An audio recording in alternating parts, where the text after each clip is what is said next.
Welcome to Lard TV, where we're here once again looking at the army lists that are included in Strength and Honour.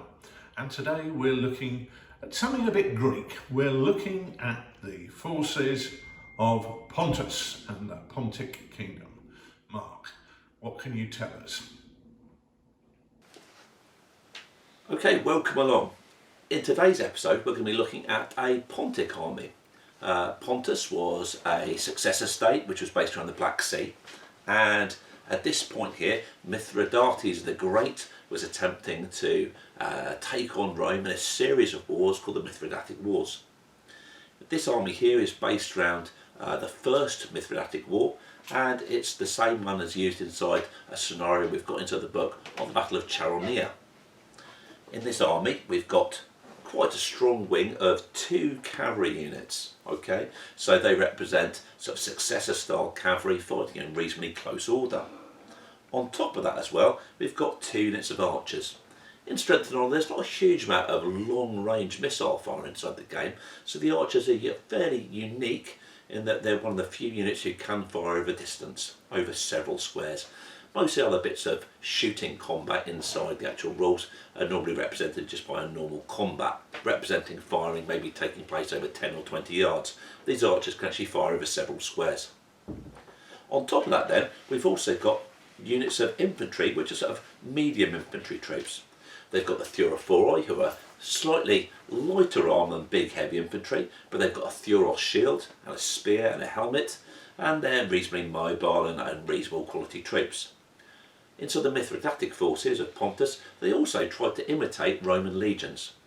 By the times of the Second and Third Mithridatic Wars, most of their pike blocks have been replaced with imitation legions, which largely copied the Roman style of fighting. They probably would have been organised into cohorts like we're representing here. I could equally have used a legion base just like we're using for the Roman forces, but I've chosen just to show them as 5 big cohorts of infantry instead. They're not quite on the same par as the Roman legions, however, and they never seem to fight in the same effectiveness really. So they look quite good and they make up the numbers, but they're never going to be battle-winning troops. Into the First Mithridatic War, we've still got the remains of the pike phalanxes, and these are some of the last phalanxes from the successor era which were still in use. On this side, we've got 2 trained phalanxes. And on top of that we've also got the elite unit of the Bronze Shields, who are meant to be the best pike phalanx units in the Mithridatic army. In the Battle of Chaeronea, a lot of the phalanx troops were fairly poor quality, and a lot of them were ex-slaves who'd been released, much to the annoyance of the Romans, who despised these troops here. But actually in the battle they fought pretty well, so we've represented them with trained troops. On top of that, the Pontic forces also have got this rather strange unit here. It's a unit of heavy chariots with big staves on them. These were used to charge into the opponents to break up their enemy formations.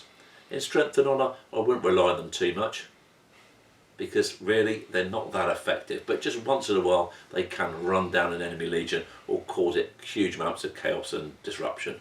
So they're a bit of fun really inside these rules here, but don't expect them to be winning battles for you.